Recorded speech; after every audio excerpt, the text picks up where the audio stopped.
Sagittarius, this is Annette with Annette's Astrology Corner, and this is your November forecast. Ooh, my hair is under my armpit. Okay, pulling my hair. Anyhow, so we have a lot of Sagittarian energy this month, so you're going to feel especially important this month. Jupiter is going to have a conversation with Uranus, and it's not going to be a particularly aligned conversation. You've got expansive Jupiter in Virgo, and when Jupiter gets into Virgo, I want to say that it can be very malefic if it gets out of control. So what's being challenged is coping methods, healthy lifestyles, balance, work routines, physical health routines, health issues. All this stuff is going to be highlighted throughout the month, off and on. And Uranus in Aries is going to be quincunxing it. So I want to say that the theme throughout the month is going to be ego versus healthy lifestyle choices, walking away from things that don't serve you, working too hard, not taking care of yourself, being indulgent, overly indulgent at times, and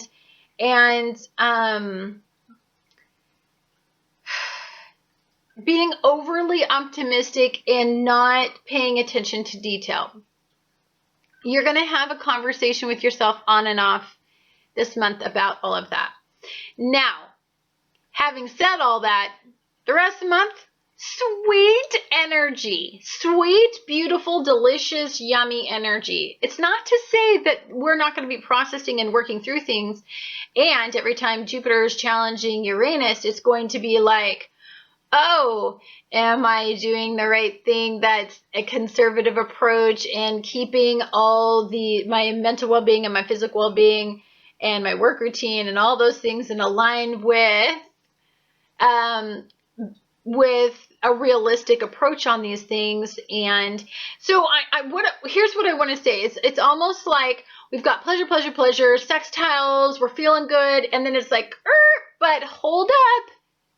Check your ego. Make sure that you're not overindulging. Make sure that you're not getting too carried away, because when you do that, there's a loss associated with it. So on the 2nd, let's start out. On the 2nd, Venus in Virgo aligns with Mars in Virgo, all this happening in your 10th house. And at this time, Jupiter is going to be conjunct with Mars, conjunct with Venus, and it's going to be opposing Neptune in Pisces, which is in retrograde, and it's also going to be opposing Chiron in Pisces. So I want to say there's an imbalance. There's a need to walk away from something, make a decision, make a choice, and I want you to use logic when you're making this decision, because it's very important. Sometimes when you use your barometer of what feels good, well, you just go after what feels good. You don't go after sometimes what you should. And so I think that energies are guiding you to make really good choices about moving forward, because you're specifically being aligned to us to lead us as a guide. I really believe that Sagittarian energy is a big guide for future growth for many people. And hello, when you look at this month, you'll understand what I'm talking about. So we're dealing with vices that we need to walk away from, addictions, overindulgences. We need to transform these areas. We need to get hold of this. This is about a creative new way of thinking in these areas. And it's about setting up positive habits, positive rituals, and positive routines. And I think that if you use logic, you can find enough information out there to support these belief systems enough for maybe you to have the motivation that you need to move forward in these healthy patterns. On the 8th, Venus moves into Scorpio. This is going to be in your 11th house. And So again, Jupiter in Virgo is going to be conjuncting Uranus in Aries. So this is about your hopes, your dreams, and your wishes, but on a very realistic scale. Now, intuitively, okay, so the sun in Scorpio is going to be sextiling Jupiter in Virgo in this. So this is about aligning yourself with the most healthy habits and rituals that you can, that will help you overcome some of these challenges. And Chiron is going to be in opposition during this event. And that is going to, when Venus moves into Libra in the 11th house, a lot will happen asking you to take a look at, I want to say it's you. I don't think it's your partner necessarily. I want to say that there's some work that needs to be done on you. It's almost like self-love, self-partnership. How do you align yourself with what you need, your hopes, your dreams, and your desires? Maybe shoot for the moon and say, okay, this is the kind of lifestyle I want, and then try to move forward with it and try to achieve it. It's about building friends and building networks and building partnerships with people that promote healthy lifestyle choices and promote change and promote moving away from poor coping methods and fears and self-destructive behaviors. And it's about this person making you feel valued and helping your self-worth to increase. On the 11th, we have a new moon in Scorpio. This is going to be in your 12th house. I love 12th house work this month. 12th house work, delish work. Because now I like Scorpio energy. This is a very, very intense system that's coming through our lives, our transit that's coming through our lives.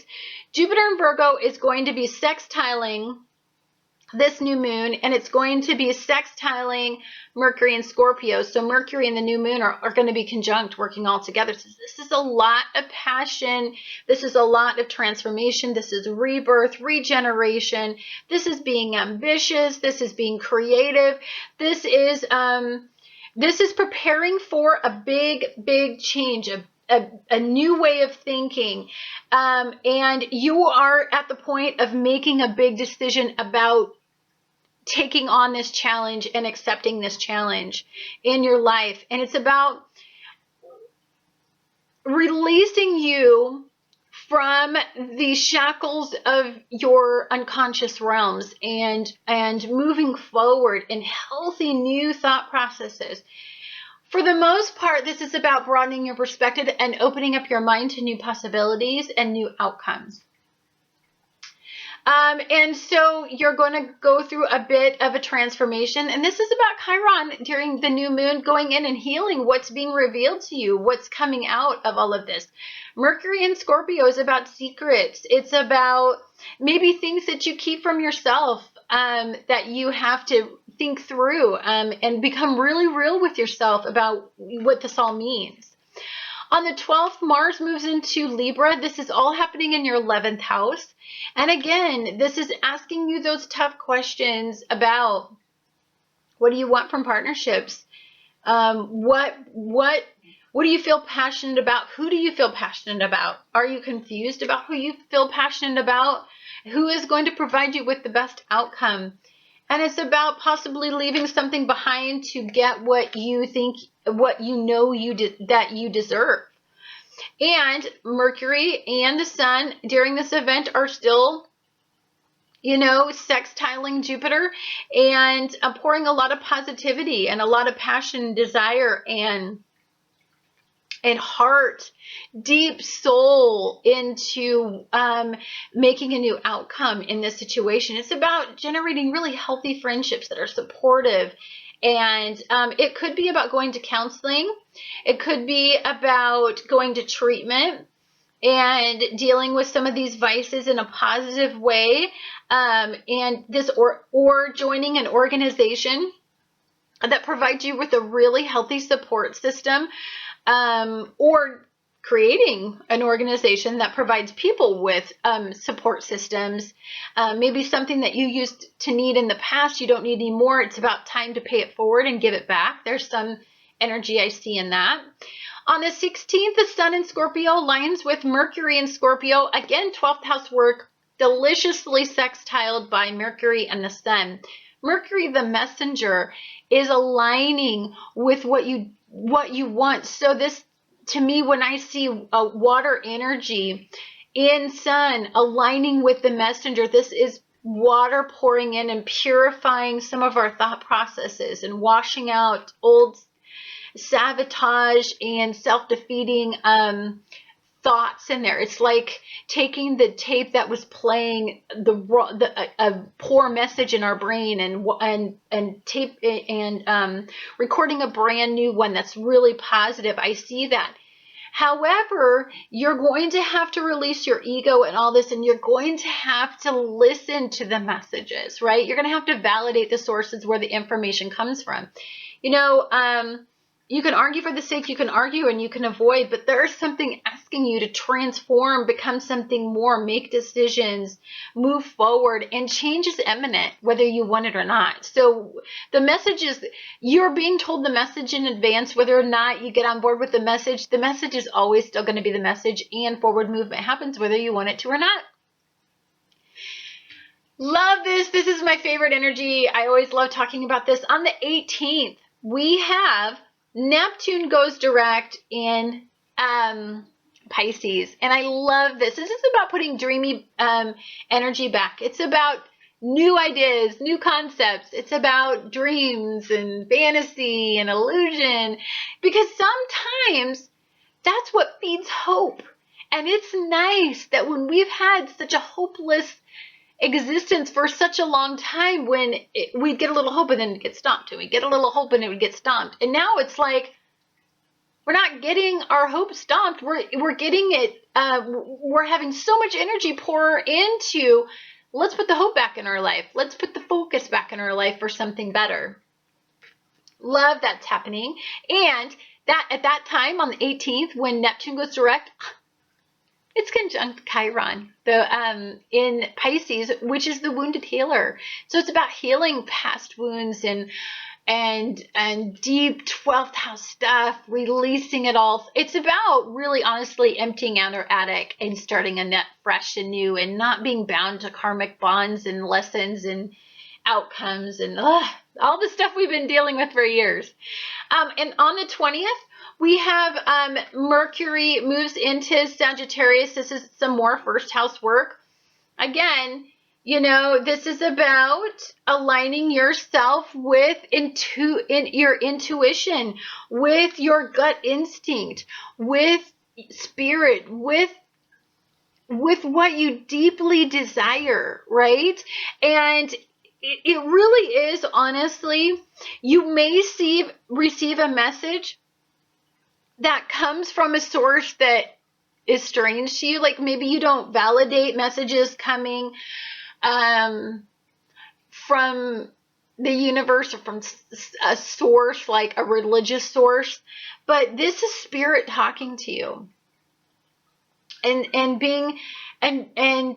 this is about opening up your mind to receive messages that spirit has to say to you specifically. And meditating is a really healthy thought process to do when you're going through all this, to decipher some of this information, release and let go of some of the blocked energies or negative energies in our bodies, and allowing positive, fresh, clean energy to flow into us. I mean, that's the way I really like. And that can be very helpful during this time when you're in, all this 12th house work and then this first house work. The 23rd, the Sun moves into Sagittarius. Love it. You're starting to feel there's a big spotlight on Chiron, asking you to take a look and motivating you to change again, this, to me, this just screams that you're going to lead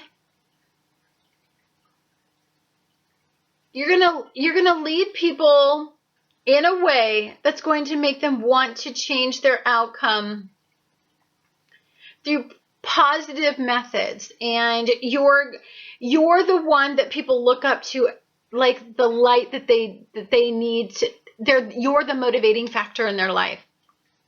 And I think for you to be truly authentic and to really be the person that people are seeking as a leader, I think that there are some things that you've got to walk away from first in your life, because there's a new purpose, a new reason. You are being enlightened and awakening as to that fact that there's something special that you're supposed to be doing. And you have to walk away from these issues that you have that are holding you back and blocking your energy sources. On the 24th, Mercury in Sagittarius aligns with Saturn in Sagittarius. More first house work. This is about leading by example. This is about being strong. This is about guiding others out of darkness. And this is about telling them that they can do it, and becoming very, very real with the fact that what I would love to see is for you to acknowledge weakness and acknowledge other perspectives, so that you could lead people out by acceptance, by heart, by showing them that no matter how strong you appear to be, you are such a gentle person, and that there's so much they can learn from you, and that you're there to teach them, because after all, you're a great teacher. And Chiron is going to be in here opening all this up. Remember, we started the beginning of the month in the 10th house. And then on the 12th, we went through the 11th house, right? We went through hopes, dreams, wishes, and this is opening you up even more to all of this. And then we poured all this energy into the first house. This is about outwardly showing this strength and this magnetism and this hope and this burning desire to change outcomes. All of this is for a very guided reason. And it's a reason that it's big. It's bigger than you know. On the 25th, we have a full moon in Gemini in your 7th house. And Jupiter at this point is going to be trining Pluto, and it's going to be opposing Chiron. So a significant relationship in your life may hold the key to yet even more acceptance for you to be able to move forward. This person sees you for the scars that you have, yet loves you anyway. And this person